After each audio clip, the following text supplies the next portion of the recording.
Coup de projecteur à présent sur l'économie maritime, une économie en passe d'être le moteur de développement socio-économique dans les provinces du sud du royaume. On en parle avec Abdeltef Koumet, doyen de la faculté des sciences juridiques, économiques et sociales de l'université Hassan II de Casablanca. Bonsoir professeur, merci d'être avec nous. Bonsoir. D'abord, expliquez-nous le concept de l'économie maritime. À quoi renvoie-t-il exactement? L'économie l'économie maritime, c'est l'ensemble des activités, des emplois qui sont liés à la mer.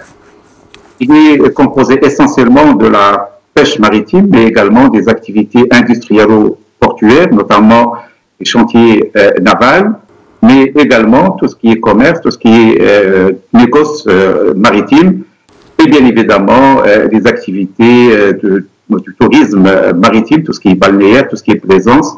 Donc, toutes ces activités constituent ce qu'on appelle l'économie maritime. Mais en fait, aujourd'hui, il y a également le concept parallèle qui est l'économie bleue et qui voudrait que cette économie ait une dimension plus durable, plus inclusive et en fait s'intéresse à tout ce qui est durabilité. Et c'est un secteur qui prend beaucoup d'ampleur et qui joue un rôle important. Au niveau, par exemple, de l'économie mondiale, c'est plus de 5,4 millions d'emplois et c'est plus de 500 milliards d'euros de valeur ajoutée. Bien sûr, au Maroc également, l'économie maritime est très importante. Si on révèle que la pêche maritime, il occupe à peu près 3% du PIB du Maroc. Il emploie à peu près 170 000 personnes directement et 500 000 personnes indirectement, avec un chiffre d'affaires qui avoisine les 11 milliards de dirhams.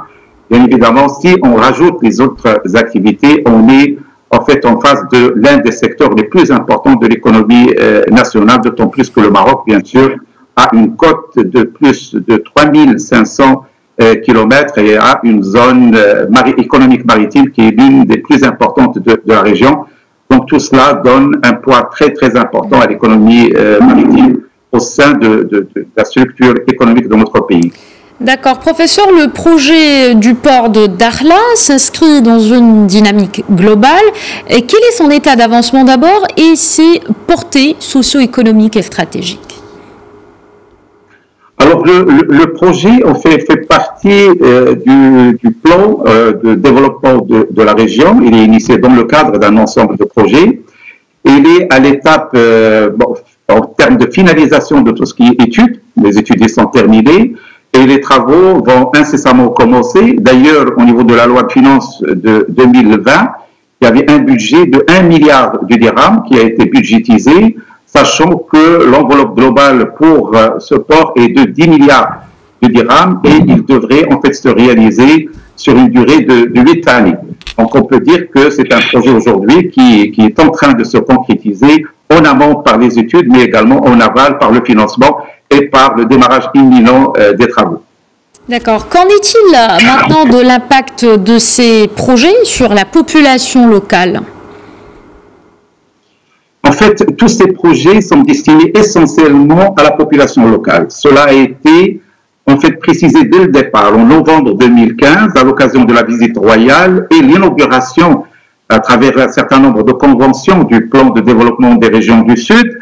Le citoyen sahraoui a été placé au cœur de cette dynamique et d'ailleurs cela se concrétise à travers la dynamique économique que connaissent un certain nombre de secteurs comme l'agriculture, comme la valorisation des phosphates, comme la pêche maritime qui emploie essentiellement la population locale. En plus, en fait, de ces activités qui sont directement liées à l'emploi, il y a tout un élan en matière sociale qui se développe.